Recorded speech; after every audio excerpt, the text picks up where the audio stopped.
शुरुआत करते हैं हमारी मैथ वाली क्लास के लिए। आज हम पढ़ने जा रहे हैं वास्तविक संख्याओं के बारे में। सबसे पहले पढ़ेंगे संख्याओं के बारे में, संख्याएं कितनी प्रकार की होती है और वास्तविक संख्याओं के बारे में हम पढ़ेंगे। तो शुरुआत करते हैं सबसे पहले संख्याएं। तो संख्याएं दो प्रकार की होती है। पहली होगी वास्तविक संख्याएं जो कि आपके सिलेबस में है और आपका पहला चैप्टर है, पहली एक्सरसाइज है वास्तविक संख्याएं। अब बात कर लेते हैं इसी से। तो दूसरी कौन सी होती है? काल्पनिक संख्याएं। दूसरी कौन सी होती है? काल्पनिक संख्याएं। काल्पनिक संख्याएं कौन सी होती है? जिनकी हम कल्पना करते हैं, जिनकी हम क्या करते हैं? कल्पना करते हैं, जो वास्तविक नहीं होती, केवल कल्पना करते हैं। अभी तक आपने अगर चैनल को सब्सक्राइब नहीं किया है तो चैनल को सब्सक्राइब कर लीजिएगा, साथ में बेल आइकन भी आपको दबाना है, ठीक है, ताकि आपको इस तरह की जो क्लास 6 से लेकर क्लास 12 तक साइंस और मैथ दोनों क्लासें आपको रेगुलर मिलती रहे। काल्पनिक संख्याएं क्या होती है? सबसे पहले आपको, अगर आप क्लास 10th में पढ़ रहे हैं, ठीक है, तो क्लास 10th की वीडियो तो आप क्लास 10th वाले स्टूडेंट देखेंगे।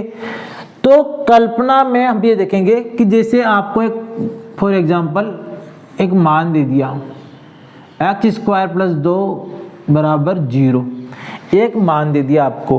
अब आपसे कहा जाएगा इसका मान निकालो। तो आप क्या करेंगे? जो आपको सिखाया गया है, इस 2 को बराबर किस तरफ ले आएंगे और जैसे ये पक्षांतरण होगा इस तरफ आएगा, ये क्या जाएगा? -2। अब हमें ये भी पता है कि अगर इसका स्क्वायर हटाना है तो इस पर वर्गमूल लगाना पड़ेगा। तो x का अंडर रूट यहाँ पर लग जाएगा, क्योंकि अंडर रूट इसका लगता ही हट गया, तो यहाँ पर ये प्लस माइनस में क्या आ गया? -2। अब आप ये कहेंगे कि इसका मान हम नहीं निकाल सकते क्योंकि ये पहले ही माइनस में आ रखा है। तो इसी को हम क्या कहते हैं? काल्पनिक संख्या। क्या कहते हैं इसी को?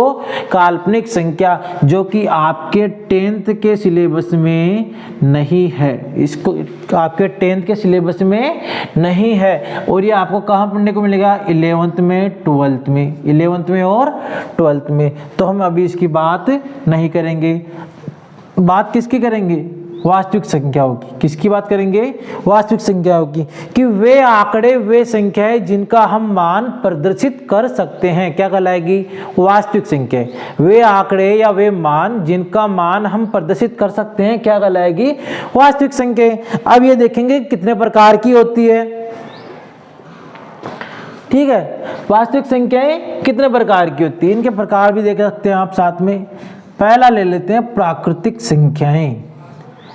ये केवल एक बेसिक जानकारी के लिए बता रहा हूं आपको, ताकि आपको इसकी जानकारी रहे और इनसे आपको समझ का निर्माण होगा। प्राकृतिक संख्याएं जिनको कहते हैं natural number n। Natural number मतलब प्राकृतिक, जो प्रकृति में उपस्थित हो। जैसे मान लो कोई टीचर बोल रहा है कि आज मेरी कक्षा में 0 लड़के थे, आज मेरी कक्षा में 0 लड़के थे।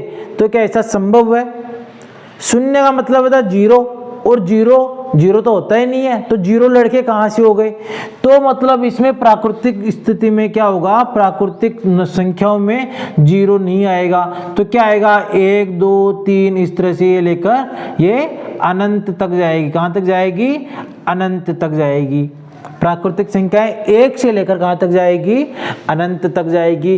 क्योंकि प्रकृति में 0 नहीं होता है, या तो संख्या होती ही नहीं है, कोई वस्तु होती ही नहीं है, या फिर उसका मान 0 नहीं हो सकता। अगर वस्तु 1 भी है तो 1 होगी या 2 होगी, ठीक है। प्राकृतिक संख्याओं में 0 नहीं होता है।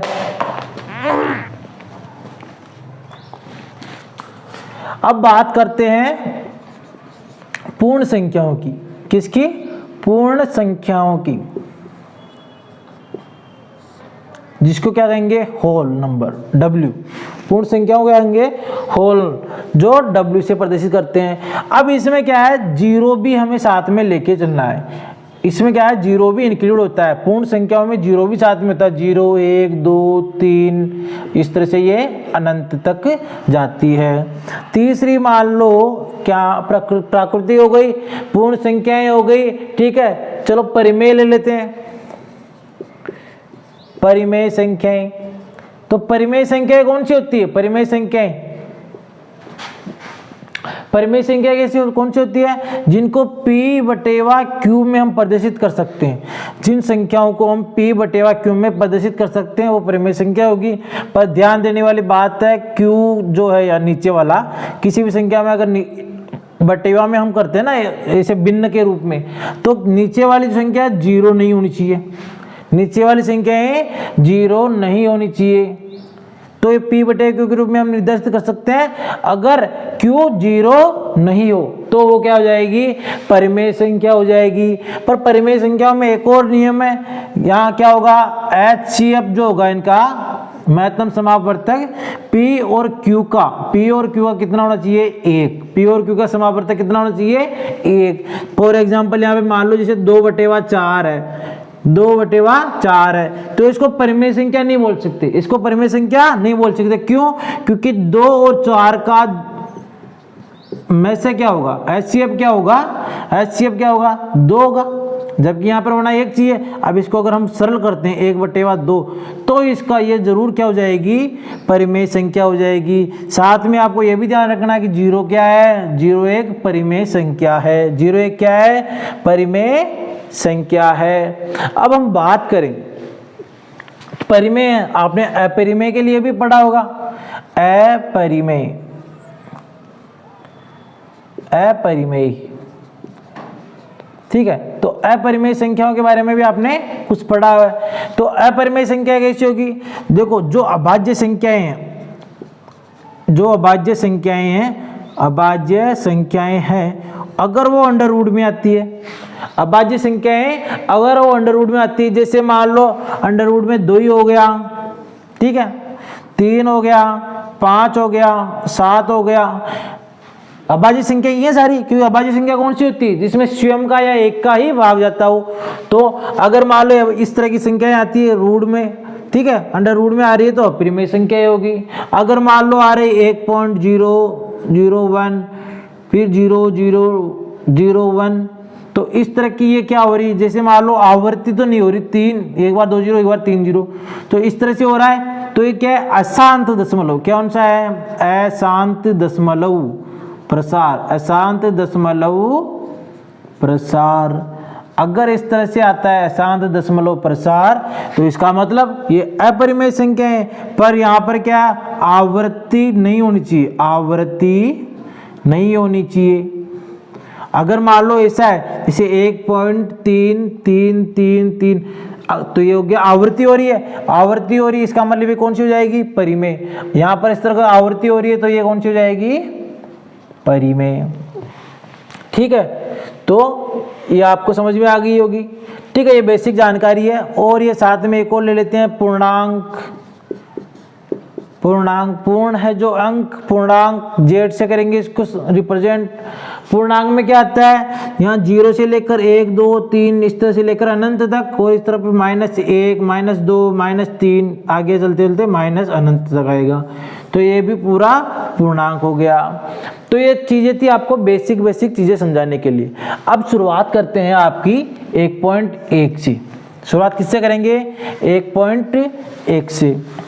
सबसे पहले आपने बुक खोल ली, जैसा कि मैं हमेशा आपसे कहता आया हूँ कि अपनी बुक और पेन कॉपी साथ में लेके बैठना ही है आपको।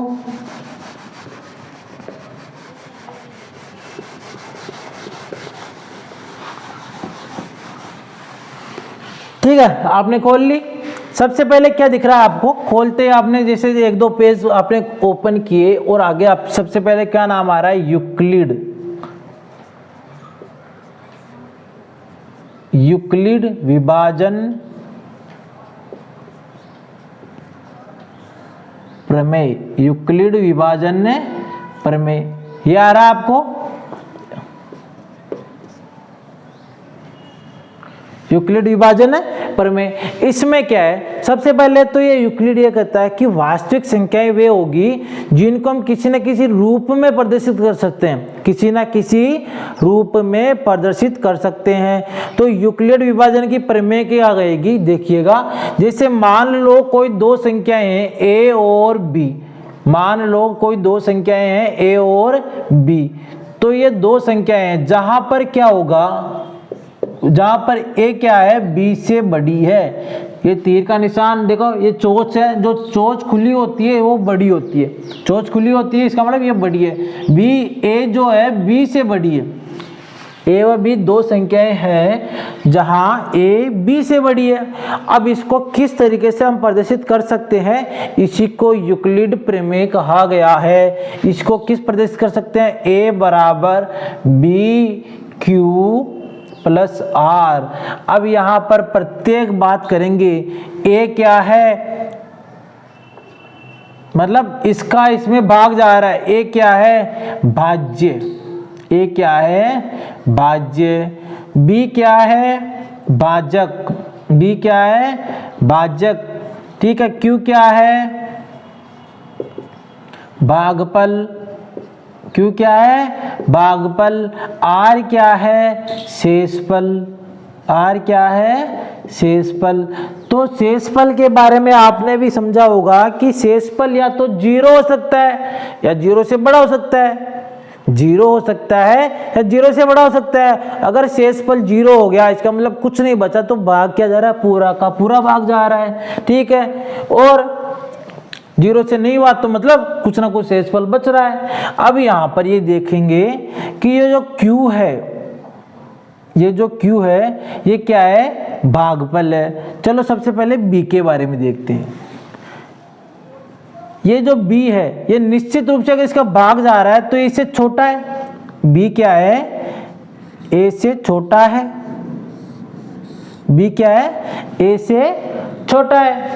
यहां तक तो समझ में आ गई आपको बात। और ये जो R है वो जीरो से तो या तो बराबर है या बड़ा है, जीरो से तो बराबर है या बड़ा है। और किससे छोटा है, किससे छोटा है, B से, किससे छोटा है, B से।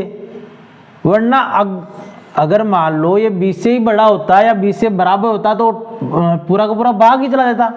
तो मतलब R क्या है, जीरो के बराबर है या B से छोटा है। चलो इसको एक बार फिर से आपको समझा देता हूँ कि जो भाज्य होता है वो हमेशा बीच में आता है। भाज्य कहाँ पे होता है, बीच में।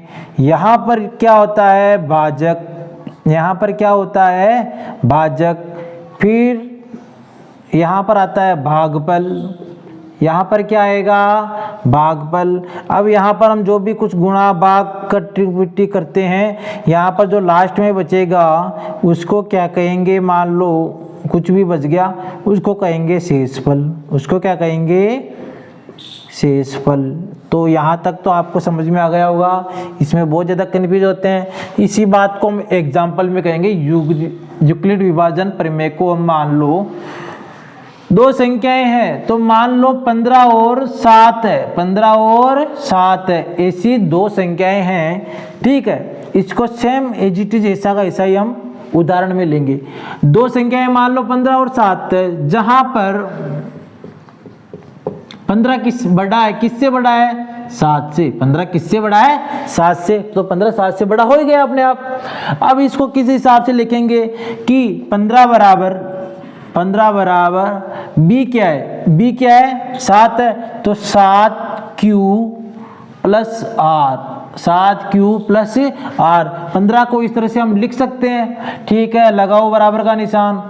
अब देखो 15 में भाग देके देख लो, 15 में भाग जाएगा 7 का, कितनी बार जाएगा, 7 दूनी 14, कितना बच गया, 1। तो 7 को भाग जाएगा किसमें, 2। और शेषफल क्या बच गया, ये शेषफल R, शेषफल क्या है, R, कितना बच गया, 1। यहां तक समझ में आ गया आपको। जैसा यूक्लिड विभाजन प्रमेय में बताया गया था, 15 को इस तरह से हमने लिख दिया। अब वापस देखो 15 को, 7 दूनी 14 प्लस 1, कितना हो गया, 15, कितना हो गया, 15। LHS मतलब लेफ्ट हैंड साइड बराबर राइट हैंड साइड, इति सिद्धम। मतलब किसी संख्या को इस तरीके से हम प्रदर्शित कर सकते हैं कि उसको A बराबर BQ प्लस R, जहां पर R क्या होगा, 0 से तो बड़ा होगा लेकिन B से छोटा होगा। तो इसी चीज को आपको याद रखना है कि यूक्लिड विभाजन प्रमेय में क्या पूछा जाता है, केवल क्या पूछा जाता है, A बराबर BQ प्लस R, इस रूप में हमको प्रदर्शित करना है। इसी का प्रयोग करते हुए आगे HCF भी निकालेंगे। इसी का प्रयोग करते ही हम क्या निकालेंगे, HCF। HCF की फुल फॉर्म क्या होगी, हाईएस्ट, H का मतलब हाईएस्ट, C का मतलब कॉमन, F का मतलब फैक्टर, हाईएस्ट कॉमन फैक्टर मतलब महत्तम समापवर्तक, महत्तम समापवर्तक, या इसको गुणक भी कहेंगे, साथ में गुणक भी कह सकते हैं, फैक्टर हो गया इसका, तो HCF हो गया। इसको हम मसफा भी बोलते हैं, समापवर्तक। अब आगे चलते हैं, यूक्लिड के विभाजन प्रमेय को हमने ठीक से देख लिया। यूक्लिड के विभाजन प्रमेय में लास्ट में आपको क्या समझ में आ गया, घुमा फिरा कर, कि किसी चीज को किस हिसाब से लिखना है हमें, a बराबर BQ प्लस R, और जहां पर b क्या होगा, a से छोटा हो जाएगा, ठीक है। तभी तो, पर हमें क्या काम करना है, देखो ये चीजें समझनी है, इसको आप ठीक से समझो। जो भाग देता है वो भाजक होता है, जो भाग देता है वो भाजक होता है, और जिसमें भाग दिया जाता है वो भाज्य होता है, जिसमें भाग दिया जाता है वो भाज्य, और भाज्य में भाग देने के बाद में जो निकल के आता है उसको भागफल कहते हैं, और जो कुछ बचा कुचा रहता है उसको शेषफल कहते हैं। शेषफल मतलब शेष, यानी जो बचा कुचा है वो शेषफल हो गया, जो बचा कुचा है वो शेषफल हो गया। तो इसको हमने समझ लिया। आगे अब आगे आप खोलेंगे आपकी प्रश्नावली 1.1, क्या खोलेंगे, आपकी प्रश्नावली 1.1 निकाल लीजिएगा। निकाल लिया आपने, आपको इसी यूक्लिड प्रमेय को साथ में जो करना है, आपको इसमें एक्सरसाइज में क्वेश्चन करने हैं, वो साथ में आपको देख के हैं हम लोग, ठीक है। निकाल लिया आपने। एक्सरसाइज में 1.1 प्रश्नावली 1.1 आपने निकाल ली, ठीक है। निकाल लिए तो बढ़िया बात है। आपको साथ में, चलो मैं भी निकालूंगा आपको, ये बुक मैंने भी उठा ली, बुक मैंने भी उठा ली, ठीक है। आपको स्क्रीन पर भी दिखाई देगा। पहला क्वेश्चन हमारा 1.1 का, जिसमें HCF ज्ञात करने के लिए कहा जा रहा है, किस विधि से यूक्लिड विभाजन एल्गोरिथम, मतलब यूक्लिड विभाजन की जो प्रमेय है उसी विधि से क्या ज्ञात करना है, HCF ज्ञात करना है। HCF ज्ञात करना है किस विधि से, यूक्लिड विधि से। किस विधि से, यूक्लिड विधि से। यूक्लिड एल्गोरिथम हो गया ना। एक एग्जाम्पल में जो क्वेश्चन में है इसमें 3 है, इसमें से आपको देखो 135, 225, दूसरा कौन सा है 196, 38, 220, और तीसरा कौन सा है 867 और 225, ठीक है। इसको रख लेते हैं वापस। यहां तक आपको कोई दिक्कत है क्या, ऐसा कैसा आपकी बुक में लिखा हुआ है, आपको इसमें से ये मैं करके बता रहा हूं पहला, बाकी के 2 आपको होमवर्क है, ठीक। इसी तरीके से इसको करना है, पहला मैं करके बताऊंगा, बाकी के 2 आप करोगे, ठीक है। HCF वाले जो हमने यूक्लिड प्रमेय के अंदर पढ़े थे, ठीक उसी क्रम में करना है जो हमने यूक्लिड, जो अभी यूक्लिड की जो प्रमेय पढ़ी थी हमने, यूक्लिड एल्गोरिथम, ठीक उसी क्रम में इसको करना है। चलो कैसे लिखेंगे, पहला सवाल यहां से शुरू लिखेंगे कैसे। यहां ए बी, यहां ए बी 135, 225, जहां बड़ी कौन सी है 225 है, तो जहां 225 जो है बड़ी है किससे 135 से, जहां 225 बड़ी किससे है 135 से। इनको ऊपर रखना, कंफ्यूज नहीं होना इसको, ठीक है। ये होमवर्क है, ये आपका क्या हो गया होमवर्क, ये आपका होमवर्क हो गया, ठीक। इसको देखना है और साथ के साथ आपको करना है। 225 बड़ी है 135 से, तो चरण प्रथम इसको किस अंकित करना है, चरण चरण प्रथम, चरण फर्स्ट कैसे करेंगे कि 225 बराबर 135 क्यू, क्योंकि कौन सी होती है, जैसे मान लो यहाँ पर तो b वाला बड़ा है, ठीक है, तो b बड़ा है तो इसको मान लो, इसको क्या कहेंगे b बराबर a q प्लस r। हमने a मान रखा था ना, यहाँ पर a है ना ये, और ये b है, ठीक है, तो इसी क्रम में मान लेंगे, कोई दिक्कत नहीं है, a b तो बदल रहा है। 135 q यहाँ पर गुणा हो जाएगा प्लस r, ठीक है। सेम चरण फर्स्ट में से कैसे लिखना है, अब चरण फर्स्ट को पूरा का पूरा क्रियान्वित करना है। आगे तो करो इसको, आगे तो करो इसको, आगे हम इधर साइड में कर लेते हैं। 135 में भाग देंगे, 225 में भाग देंगे किसका, 135 का। सबसे आसान तरीका बताता हूँ गुणा करने का, भाग देने का, दोनों काम होते हैं इसमें, क्योंकि जब भाग देते हैं तो गुणा भी होता है, ठीक है।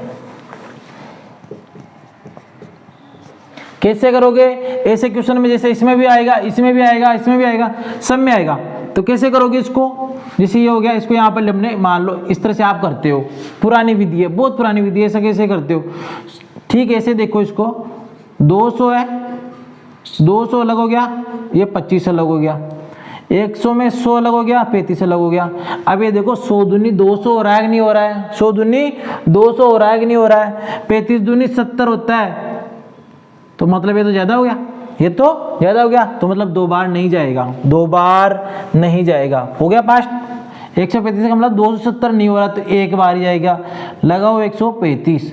अब यहाँ पर बाकी होता है 5 में से 5 गए 0, 2 में से मतलब यहाँ 12 में से 3 गए तो कितना होता है, 12 में से 3 गए तो 9, तो यहाँ पर हमारे पास कितना बच गया शेषफल 90। इसको इसी क्रम में वापस लिखेंगे, 225 बराबर 135 गुणा 1 प्लस 90। क्या हो गया, क्या नहीं हुआ अभी तक। शेषफल क्या आना चाहिए, r हमारे पास 0 आना चाहिए, तब तक हम नहीं रुकेंगे। अब चरण सेकंड,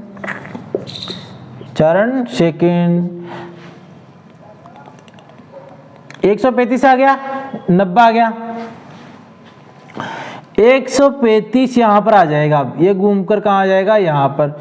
135 बराबर 90 Q plus R, 90 Q plus R. अभी क्यू का मान क्या आएगा, यहाँ पर देखेंगे भाग करने के बाद। अब यहाँ पर भाग कर लेते हैं, इसी में देख लो, आगे कर लेंगे 135। अब हमें पता है 90 दूनी 180 होता है, पर यहाँ पर तो भाग जाएगा नहीं 2 बार, एक बार कर लो। 90 कितना बच गया, 45। कितना बच गया, 45। तो क्या करेंगे, इसको वापस इसको ठीक क्रम से लिखेंगे। 135 बराबर 90 गुणा 1 प्लस 45। क्या हो गया हमारा सवाल, r 0 आ गया, क्या नहीं हुआ। तब तक HCF ज्ञात कब होगा, जब 0 का मान हमें यहाँ पर r पर मिल जाएगा। चरण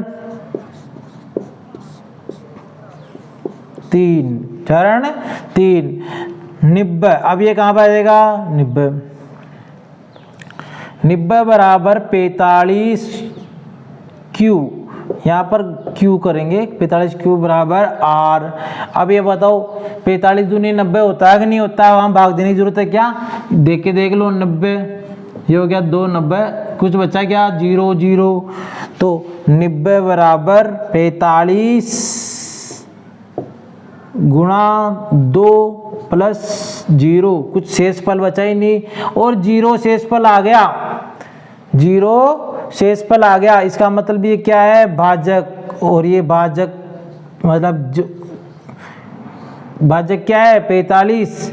अगर 0 शेषफल आ जाता है, जिस भाग में 0 शेषफल आ जाता है, इसको पकड़ लो वापस, 45 आ गया, 45 आ गया। अब इस क्रम में क्या है, जहां जहां पर क्यू लिखा है उसको आप मिटा सकते हो। यहाँ पर क्यू लिखा है मिटा दिया, यहाँ पर क्यू लिखा है मिटा दिया, यहाँ पर क्यू लिखा है मिटा दिया। अब आता हूँ, आपके पास कितनी लाइन बची, 3 लाइन। आप सीधे इस तरह से भी कर सकते हो, सीधे इस तरह से भी आप कर सकते हो। यूक्लिड विभाजन प्रमेय सेम टू सेम एसी की एसी आ गई हमारे पास 225 बराबर ऐसे हो गया। दूसरी लाइन यहाँ पर ये यहाँ पर आ गई, ये 90 यहाँ पर आ चुका है। ठीक है, अब आगे 45 आगे नहीं जा सकता, 45 आगे नहीं जा सकता क्योंकि यहाँ पर शेषफल क्या आ गया हमारे पास, शेषफल क्या हो गया 0, शेषफल क्या हो गया 0। तो उस कंडीशन में जब 0 आ जाता है तो भाजक क्या होता है HCF, भाजक क्या होता है HCF।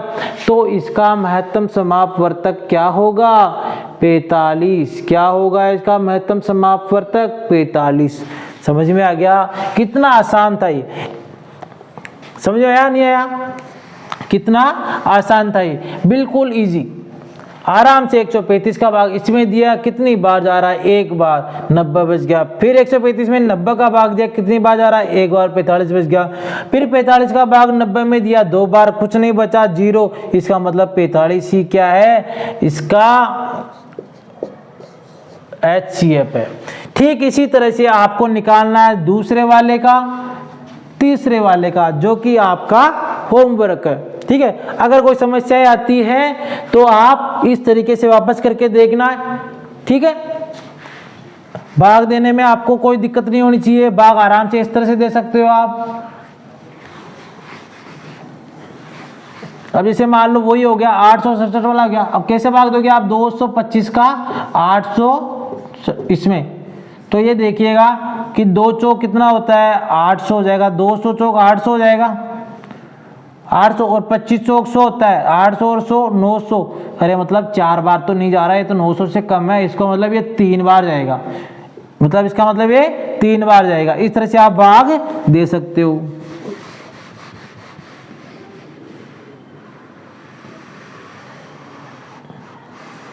तो ये हमारा पहला क्वेश्चन हो गया। पहले क्वेश्चन का हमने पहला कर लिया और बाकी के 2 आपके होमवर्क में चले गए।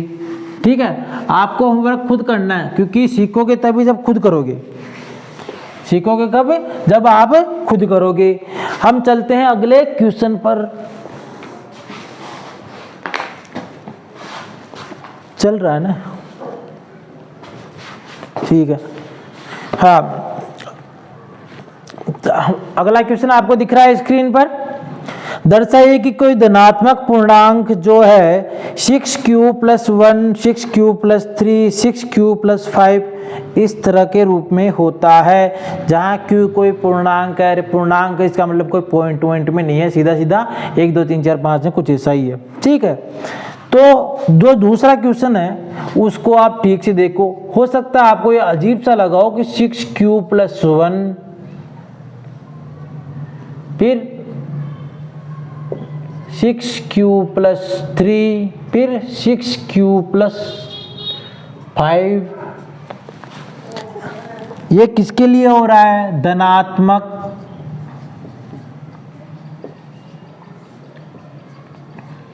विषम पूर्णांक के लिए, धनात्मक विषम पूर्णांक के लिए, धनात्मक विषम पूर्णांक के लिए। 1 मिनट, यहां पर आप जैसे ही आप शुरुआत करते हैं,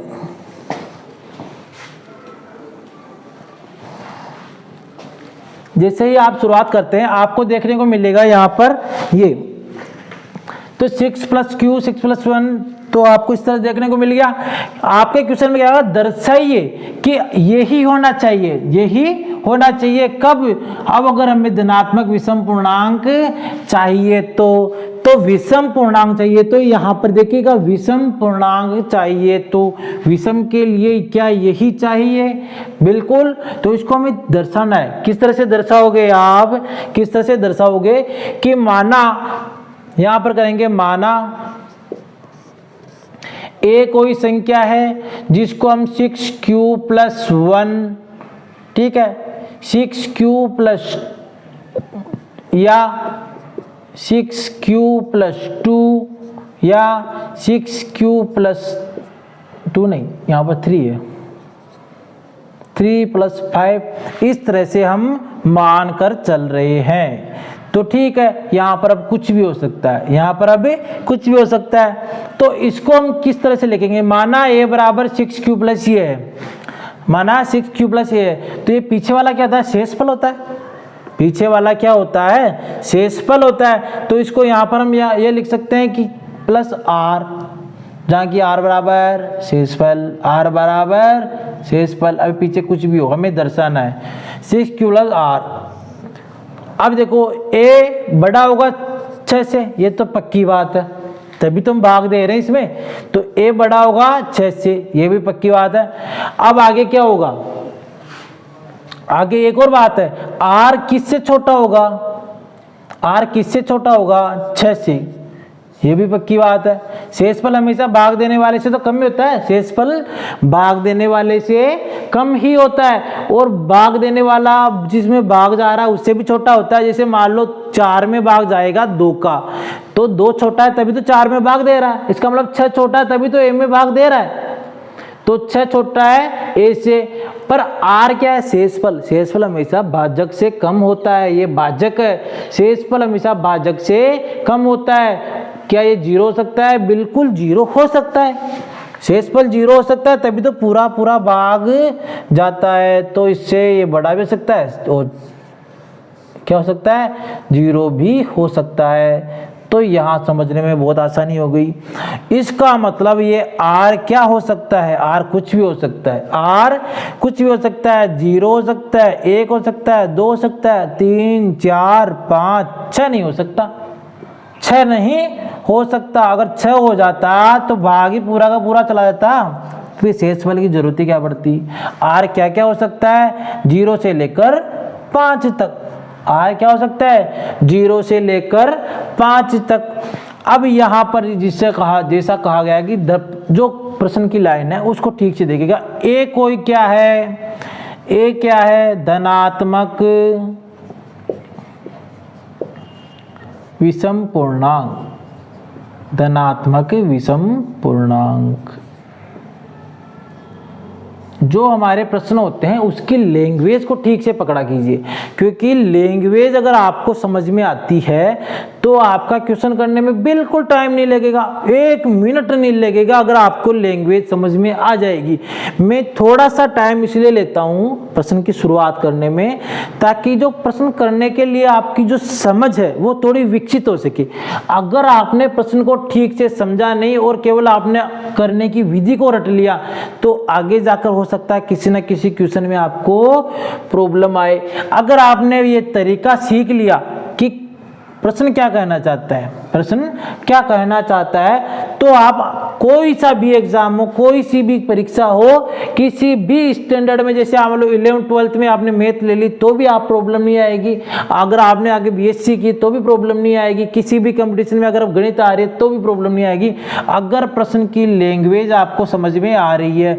ये कहना चाह रहा है कि ए जो है धनात्मक विषम पूर्णांक है, आपको दर्शाना है, तो हम मान के ही चलेंगे ना, तो है भाई ये है। पर कंडीशन क्या क्या लगा सकते हैं, कंडीशन लगा सकते हैं r पर, क्योंकि q का में कोई अता पता नहीं है, q कोई भी गुणनफल है। अच्छा, तो कैसे q को एक चीज में हम कर सकते हैं, q के बारे में, किसके बारे में, q के बारे में। q अगर 6 से गुणा होगा, q अगर 6 से गुणा होगा तो यहाँ पर बताइएगा ये संख्या सम होगी या विषम होगी।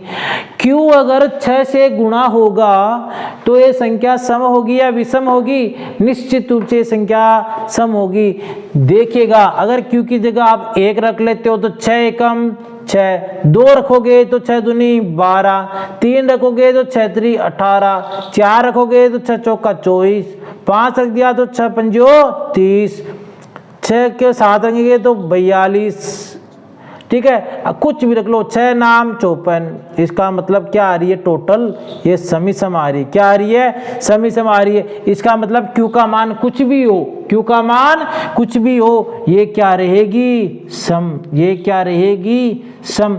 और जबकि यहाँ पर क्या है, विषम, यहाँ पर क्या है, विषम। तो अब इसको किस तरह से हम करेंगे, माना a प्लस q 6, a बराबर 6q प्लस r जैसा कि उसने दे रखा है, और हमने इसको यूक्लिड प्रमेय के माध्यम से ही इसको दर्शित करना है। a क्या होगा, 6 से छोटा होगा, r क्या होगा, नहीं a क्या होगा, a 6 से तो बड़ा है, r क्या है, 6 से बड़ा है। अब r क्या है, शेषफल। एक क्या, 0 से लेकर 5 तक कुछ भी हो सकता है, क्योंकि यहाँ पर 6, 0 से लेकर 5 तक कुछ भी हो सकता है। तो हम चेक कर लेंगे, हम चेक कर लेंगे। मान लो चरणबद्ध तरीके से करेंगे।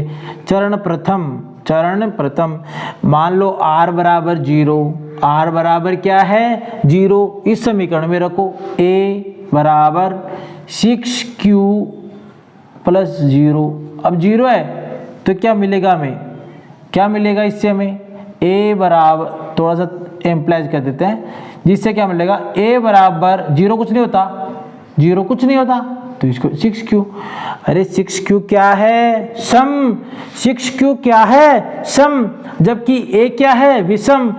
ये एक तरफ सम और एक तरफ विषम। सम और विषम बराबर थोड़ी हो सकते हैं, सम और विषम बराबर थोड़ी हो सकते हैं। इसका मतलब 0 नहीं है, इसका मतलब 0 नहीं है। चरण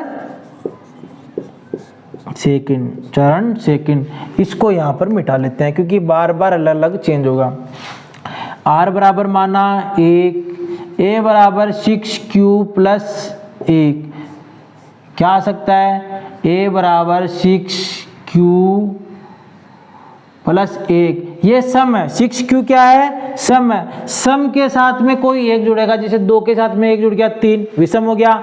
4 के साथ 1 जुड़ा 5 विषम हो गया। इसका मतलब ये क्या है, ये विषम है और ये विषम है। इसका मतलब r बराबर 1 बिल्कुल, r बराबर 1 बिल्कुल हो सकता है, क्यों नहीं हो सकता, r बराबर 1 बिल्कुल हो सकता है, क्यों नहीं हो सकता।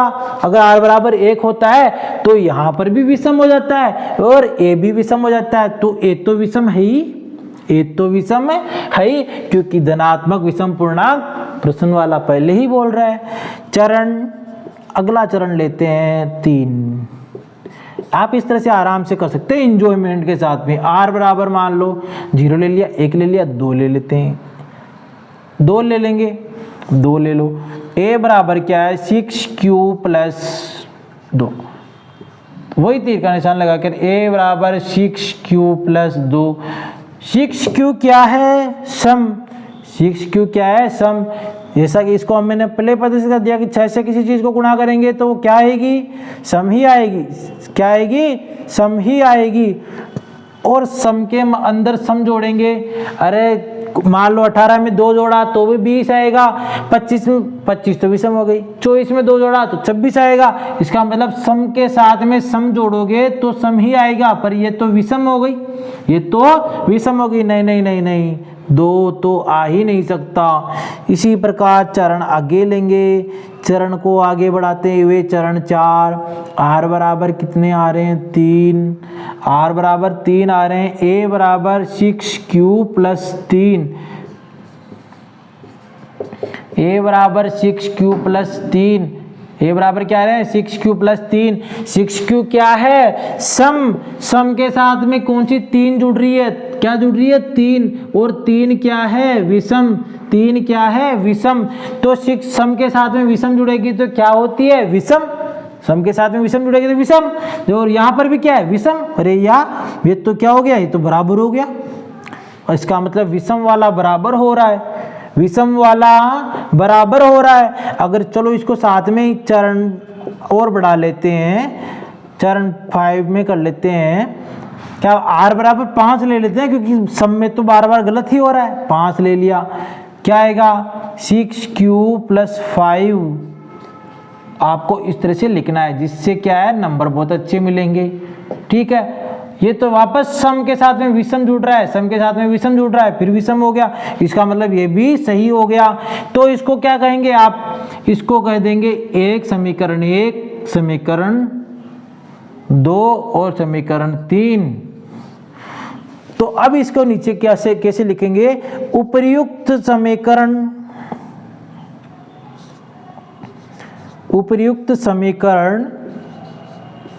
कौन कौन सी, 1, 2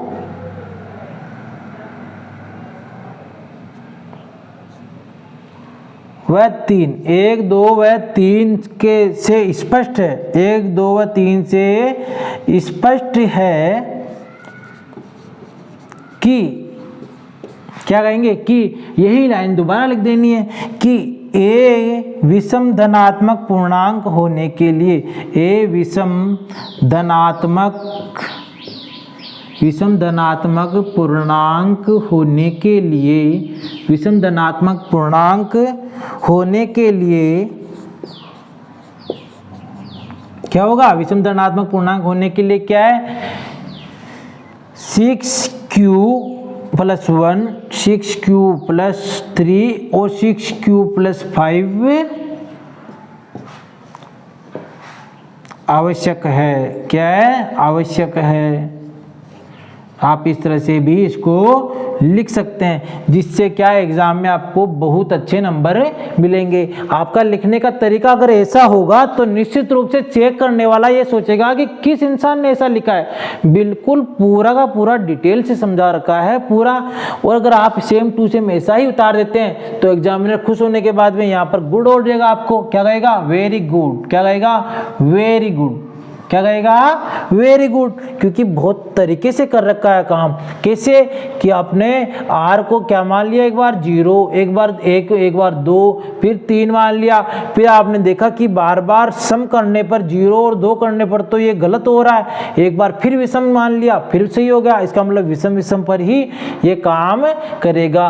तो यूक्लिड प्रमेय को आपने इस तरह से परिभाषित किया और जैसा दर्शाने के लिए कहा है वैसा का वैसा आपने दर्शा दिया। जैसा का जैसा दर्शाने के लिए कहा है वो आपने वैसा दर्शा दिया। तो ये रूप आवश्यक हो गया। ठीक है, इस रूप को आपने दर्शा दिया। अब आगे हम बात करेंगे, एक क्वेश्चन आएगा परेड के 16 सदस्यों के लिए। ठीक है, तो सबसे पहले आप जो है अपना क्वेश्चन पढ़ लीजिए। स्क्रीन पर भी आपको क्वेश्चन दिखाया जाएगा। स्क्रीन पर भी आपको क्वेश्चन दिखाया जाएगा, आप स्क्रीन पर देख लीजिए।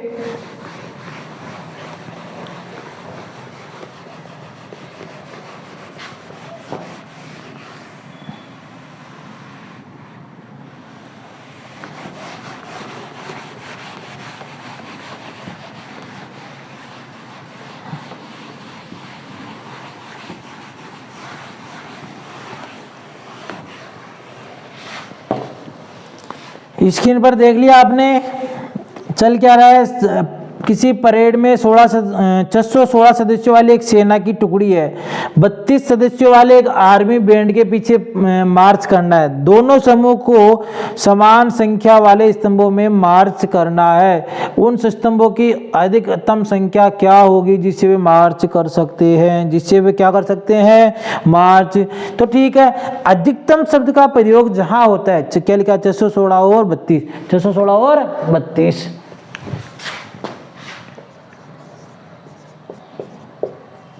जहां पर अधिकतम लिखा होता है, जहां पर अधिकतम लिखा होता है बुक में, उसको क्या मानेंगे हम? HCF, highest common factor.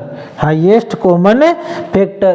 तो अधिकतम लिखा हो तो HCF ज्ञात करना है। इसको कह सकते हैं महत्तम समापवर्तक।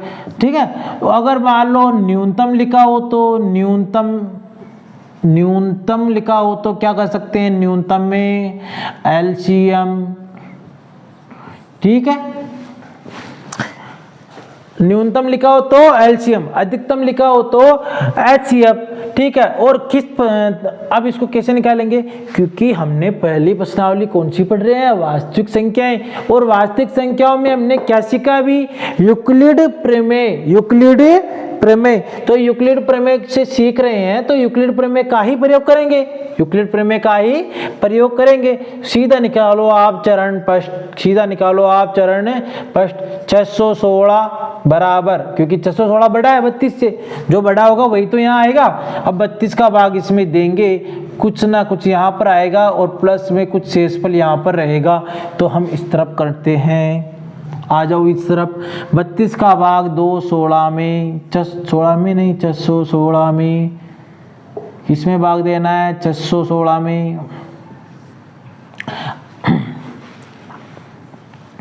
32 का भाग 2 इसमें कैसे जाएगा, ठीक है। दो संख्याओं में देख लो, 32 दूनी कितना होता है 64, ये तो 61 है, मतलब 32 एक कम 32 एक बार चला गया, कितना बचेगा 1 से 11 से 2 गया तो 9 और 5 से 3 गया तो 9 आता तो है ना। आपको बाकी निकालना है इस तरह से, ये यहाँ से उधार ले लिया, यहाँ से क्या ले लिया उधार, यहाँ पर एक कम था ना तो 1 से क्या ले लिया उधार ले लिया, 6 से 1 ले लिया, 5 हो गया, 5 से 3 गए तो 2 क्या हो गया 29 बच गया। अच्छा इसको यहाँ उतार दिया। अब क्या होगा, अब भाग देंगे इसमें, कैसे भाग देंगे आप, 32 का भाग इसमें कैसे देंगे, जैसे 32 को 10 से गुणा करते हैं तो 320 होता है, क्या ये 320 है, नहीं है, 320 है, नहीं है, 320 से कम है, इसका मतलब ये 9 बार आराम से भाग जा रहा है। तो यहाँ पर लिख सकते हैं हम 19, क्या लिख सकते हैं 9 का भाग आराम से इसमें जा सकता है। चेक कर लेंगे, अगर मान लो 9 का भी नहीं जा रहा है तो 8 का कर लेंगे, पर देखते हैं 9 का जाता है कि नहीं जाता है।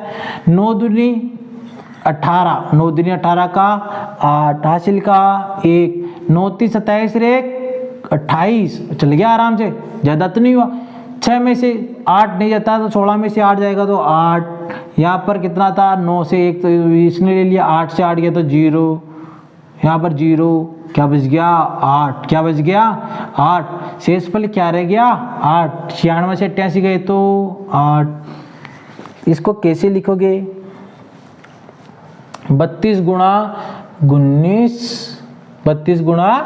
19 और शेषफल क्या रह गया 8, शेषफल क्या रह गया 8। अब देखो 32 गुणा 19 शेषफल यहाँ पर आ जाएगा 32, क्या आ जाएगा 32, शेषफल क्या आ गया 32। अब देखो यहाँ पर शेषफल क्या आ गया 8, अब यहाँ पर 32 तो आ गया भाजक के रूप में, 8 कहाँ जाएगा यहाँ पर। अब जितना बचा है उसी का भाग देंगे, जो बचा है उसी का भाग देंगे। 8 का भाग किस में जाएगा 32 में, 8 का भाग किस में जाएगा 32 में, 8 का भाग 8 चौक 32, ये तो बहुत ईजी है, हो गया आराम से। 8 को गुणा 4 से किया, शेषफल 0 रहा, शेषफल 0 आते इस भाजक को पकड़ लो, या फिर अगर यहाँ पर आपको भाजक को नहीं पकड़ना तो यहाँ पर देख लो, इससे 0 हो गया। 8 का भाग जाते जाते 0 हो गया, मतलब 8 क्या है इसका 616 और 32 का क्या है का HCF है, क्या है इसका 616 और 32 का HCF कितना है 8, क्या है 8 है। और अगर 8 है तो इसका मतलब वो जो हमारा सवाल था क्या था, कितने स्तंभ होने चाहिए, किसके लिए, सेना के जो मार्च करने के लिए, तो स्तंभ कितने हो सकते हैं 8, स्तंभ कितने हो सकते हैं 8। जैसे कि हमने यहाँ तक पढ़ लिया बहुत अच्छे तरीके से, यूक्लिड अभिप्रमेय हमने पढ़ ली इसी रूप में, किसी रूप में a बराबर BQ प्लस R, ठीक है। तो बाकी के जो 2 क्वेश्चन बच्चे हैं 1.1 के, किसके 1.1 के, वो भी आपका क्या हो गया होमवर्क, क्या हो गया आपका होमवर्क। बिल्कुल अगर कोई परेशानी आती है तो उसमें आपको क्या करना है, परेशानी मुझे पता है कहाँ पर आएगी, जहाँ पर आप जैसे m आ रहा है तो जैसे 3m + 1 इस तरह का कुछ लिखोगे आप, तो वहाँ आने के बाद रुकना नहीं है, वहाँ पर ये सोचना है कि प्रश्न में क्या लिखा है वर्ग, क्या लिखा है वर्ग। तो इस 3m का क्या करोगे वर्ग, तो क्या हो जाएगा 9m², क्या हो जाएगा 9m², 3 का 9 हो गया, m का क्या हो गया m²। तो वर्ग वाले में वर्ग करना है, घन वाले में क्या होता है क्यूब। 3 का क्या हो जाता है जैसे 27, 3 त्रिका 9, 9 3 27, और m का क्या हो जाता है m³।